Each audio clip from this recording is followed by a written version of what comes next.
Ok mọi người, chào mừng mọi người quay trở lại video của mình. Và mọi người có thắc mắc rằng là một hãng hàng không quốc tế tới sân bay Tân Sơn Nhất thì sẽ ở lại sân bay khoảng bao lâu trước khi trở ra về sân bay của họ không? Thì hôm nay cùng mình đi tìm hiểu xem là một chuyến máy bay, ví dụ cụ thể là China Airlines Boeing 737-300ER sẽ đi và đến là sân bay Tân Sơn Nhất mất khoảng bao nhiêu thời gian nhé. Còn bây giờ thì cùng mình đi tìm hiểu thôi. Hôm nay chúng ta sẽ coi hãng hàng không China Airlines với chiếc Boeing 737-300ER này sẽ tới sân bay Tân Sơn Nhất và quay trở ra là khoảng mất bao lâu. Vì hôm nay mọi người thường sẽ thắc mắc với mình rằng là một chiếc máy bay thì họ ở lại sân bay Tân Sơn Nhất thì khoảng bao lâu thì máy bay sẽ trở ra và cất cánh. Thì hôm nay cùng mình tìm hiểu nhé.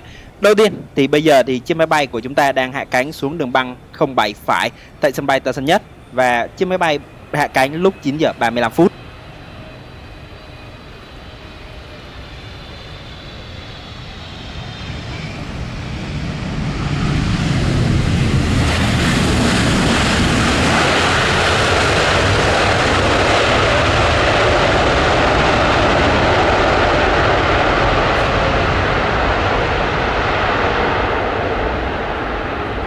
Và mọi người có thể thấy mốc thời gian mình sẽ để trên màn hình.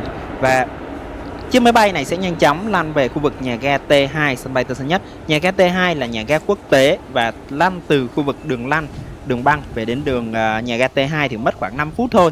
Nên thế là thời gian xây dịch cũng không được nhiều đâu mọi người. Và bây giờ thì chiếc máy bay đang đổ vào nhà ga T2 sân bay Tân Sơn Nhất. Máy bay đã vào nhà ga T2 sân bay Tân Sơn Nhất và bây giờ thì chúng ta sẽ cùng ngắm các máy bay khác đến và đi ở sân bay đấy nhé. Trước khi chúng ta sẽ quay trở lại và xem tổng thời gian mà chiếc máy bay này ở lại sân bay Tân Sơn Nhất là bao nhiêu nha. Và trong khoảng nghỉ đấy thì chúng ta sẽ tới với các máy bay khác cất và hạ cánh ở sân bay Tân Sơn Nhất nhé. Hôm nay thì do điều kiện gió lớn, sân bay đổi về đầu 07 nên thế chúng ta sẽ được chứng kiến những pha cất và hạ cánh rất là mãn nhãn của các máy bay đến và đi sân bay Tân Sơn Nhất. Bây giờ thì chúng ta sẽ tới với chiếc Boeing 737 MAX 8 của Malaysia Airlines. Chiếc máy bay thực hiện chặng bay từ Kuala Lumpur về đến sân bay Tân Sơn Nhất.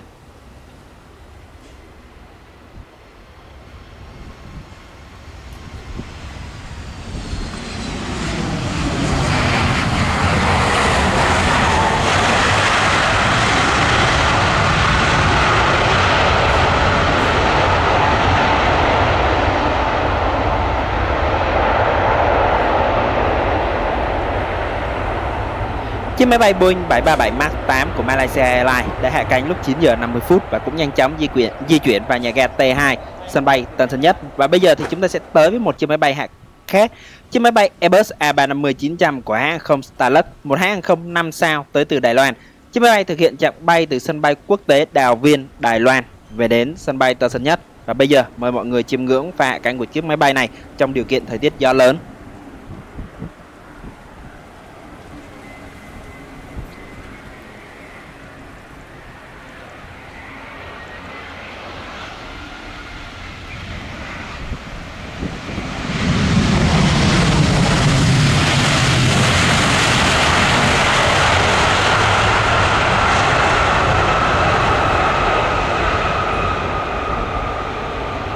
Sân bay Tân Sơn Nhất là mệnh danh là một sân bay cũng khó hạ cánh đó mọi người.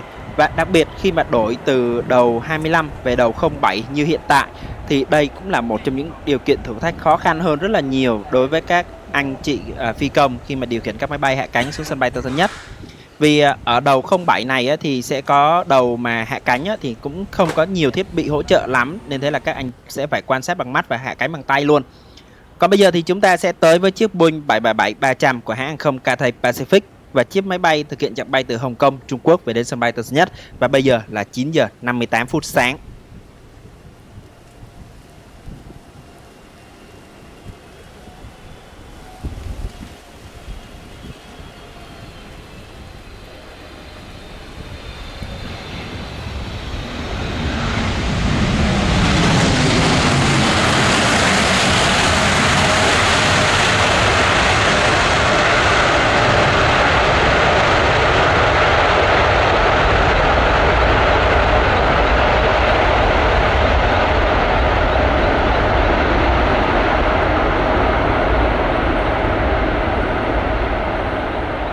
Và hôm nay thì chúng ta sẽ được nghe những âm thanh của những cái động cơ của các chiếc máy bay lớn và nhỏ luôn. Âm thanh rất là đặc trưng và rất là khác biệt.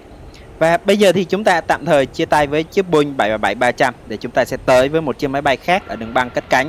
Chúng ta sẽ tới với Airbus A330 của hãng hàng không Philippines Airlines. Chiếc máy bay thực hiện cất cánh rời khỏi sân bay Tân Sơn Nhất hướng về sân bay Manila, Philippines.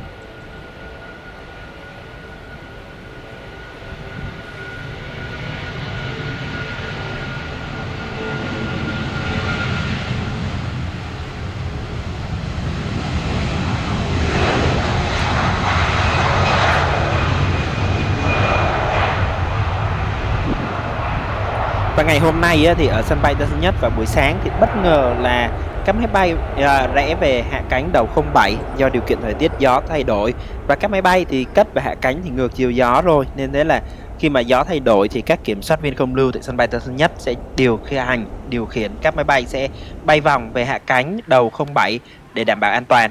Bây giờ chúng ta sẽ tới với một chiếc máy bay khác, chiếc máy bay của China Airlines thực hiện chặng bay từ sân bay Tài Trung về đến sân bay Tân Sơn Nhất.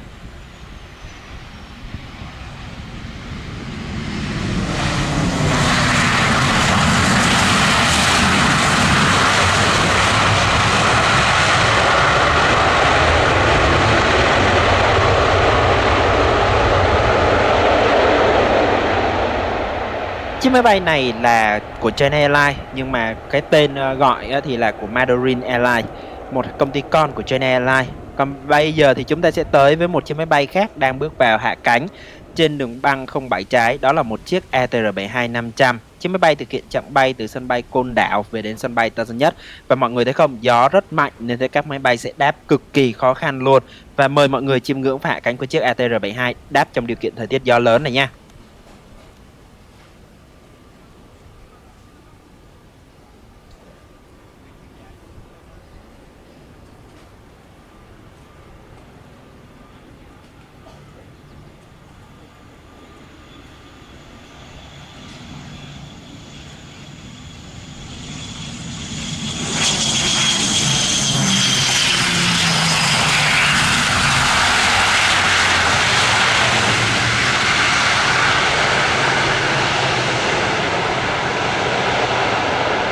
Và mọi người thấy pha hạ cánh vừa rồi như thế nào, phi công rất là điêu luyện đúng không mọi người.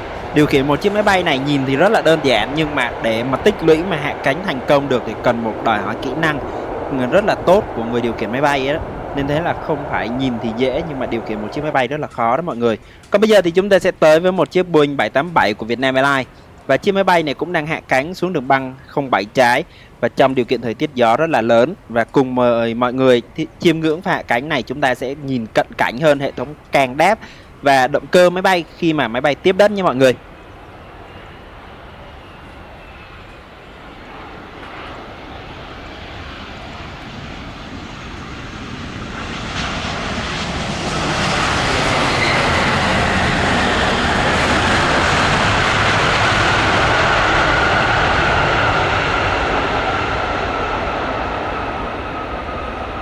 Và do là mình quay cũng chưa quen lắm và nó bị cái cảm giác là mình cũng muốn nhìn máy bay, cũng muốn quay, nên thế là nhiều khi bị rung, mọi người thông cảm nha. Còn bây giờ thì chúng ta tạm biệt với chiếc Boeing 787 của Vietnam Airlines. Chúng ta sẽ tới với một chiếc máy bay khác cũng đang bước vào hạ cánh, và thời điểm này thì rất là nhiều máy bay hạ cánh luôn. Còn bây giờ thì cũng cập nhật thêm thời gian là bây giờ là 10 giờ 18 phút sáng rồi, và bây giờ là những chiếc Boeing 737-300ER của EVA Air đang bước vào hạ cánh, và chúng ta sẽ được chiêm ngưỡng pha hạ cánh của chiếc máy bay này, và mình sẽ quay cận cảnh càng đáp và động cơ máy bay nha.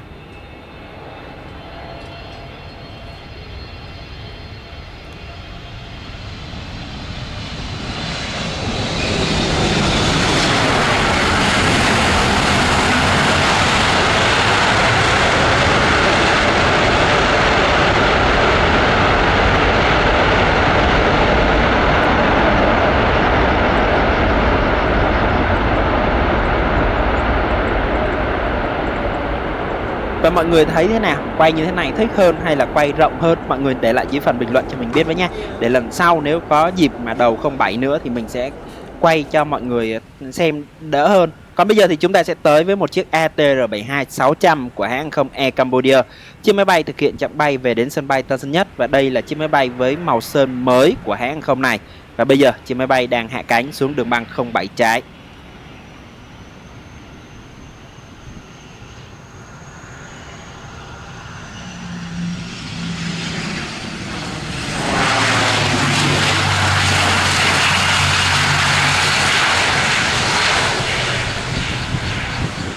Và đây là một trong những điều mình khá là thích thú khi mà đổi về đầu 07.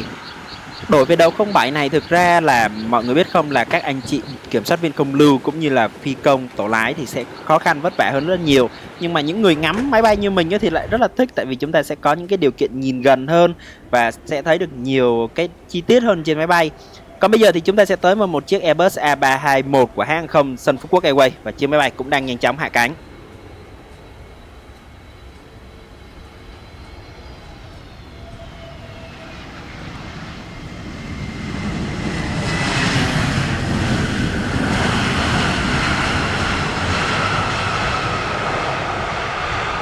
Và không biết sắp tới đây thì hãng hàng không Sun Phú Quốc Airways có mở chặng bay đi Thái không nhỉ mọi người?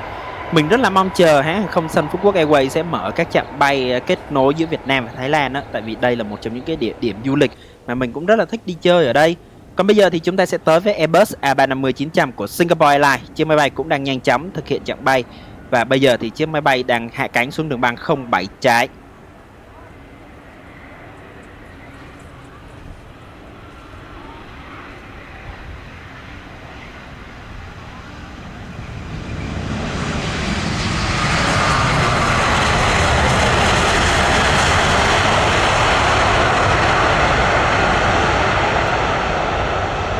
Và qua đây thì mình cũng muốn cho mọi người thấy rằng là các âm thanh của các động cơ máy bay, các dòng máy bay và các loại máy bay thì sẽ có những cái âm thanh đặc trưng riêng của nó. Dòng do Rolls-Royce sản xuất sẽ khác với dòng của GE cũng như là các dòng máy bay khác, thì nó sẽ có những cái âm thanh đặc trưng rất là riêng của từng dòng máy bay. Còn bây giờ thì chúng ta sẽ tới với một chiếc ATR72500 khác của Vasco. Chiếc máy bay cũng thực hiện chặng bay từ sân bay Côn Đảo về đến sân bay Tân Sơn Nhất. Và mọi người thấy không, gió rất lớn nên thấy các máy bay hạ cánh rất là chậm chành luôn. Và bây giờ thì phi công sẽ điều khiển bằng tay chứ không phải hạ cánh tự động đâu mọi người. Và bây giờ thì mời mọi người chiêm ngưỡng hạ cánh của chiếc máy bay này trong điều kiện thời tiết gió rất lớn.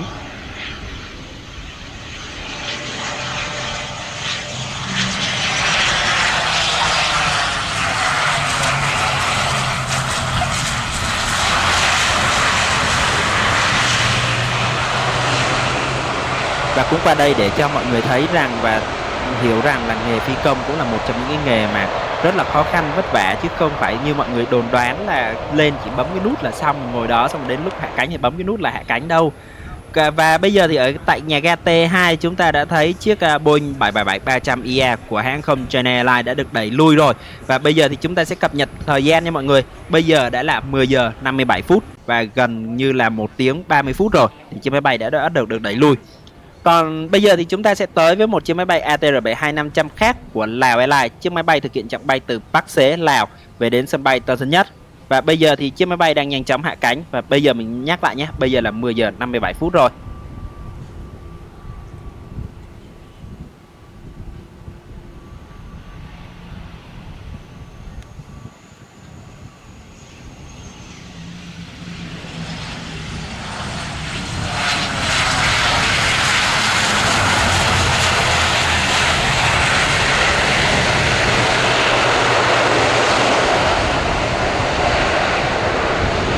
Ngay sau khi chiếc ATR72500 của Lào Airlines hạ cánh xuống đường băng 07 trái thì chúng ta sẽ tới với nhân vật chính của chúng ta.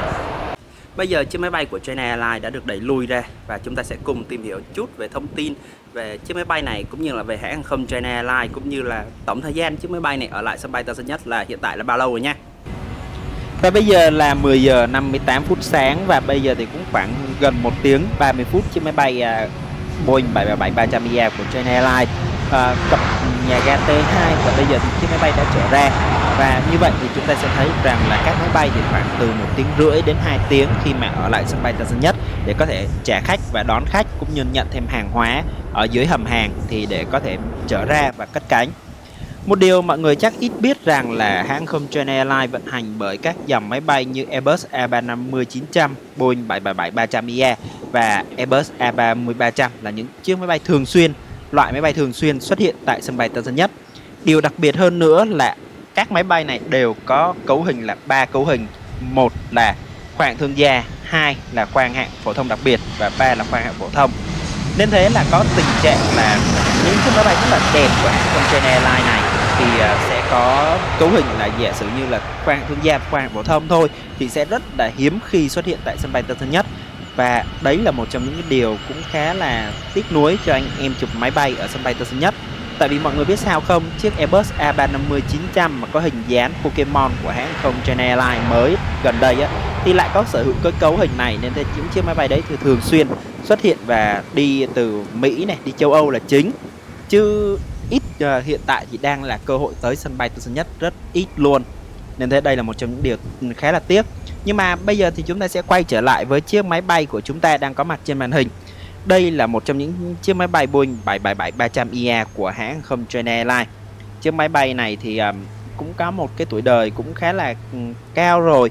Nhưng mà đây là một trong những dòng máy bay chủ lực của hãng không này đến và đi ở sân bay Tân Sơn Nhất, cũng như là thực hiện kết nối giữa Đài Loan và đi Hoa Kỳ, đi Canada.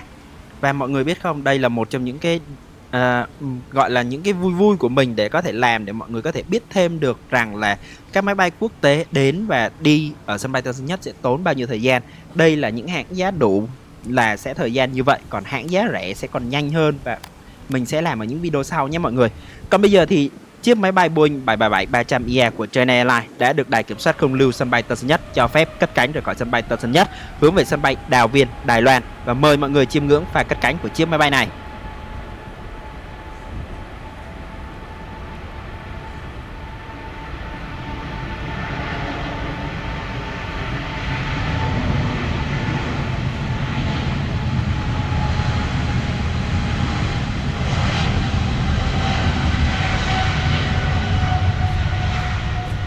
Và video hôm nay đến đây là kết thúc rồi. Cũng cảm ơn mọi người đã quan tâm theo dõi, động viên. Nếu mà mọi người thích những cái series như thế này á, thì để lại dưới phần bình luận để mình có thêm động lực để mình có thể làm thêm những cái video như thế này nữa. Còn bây giờ thì xin chào và hẹn gặp lại mọi người ở những video tiếp theo.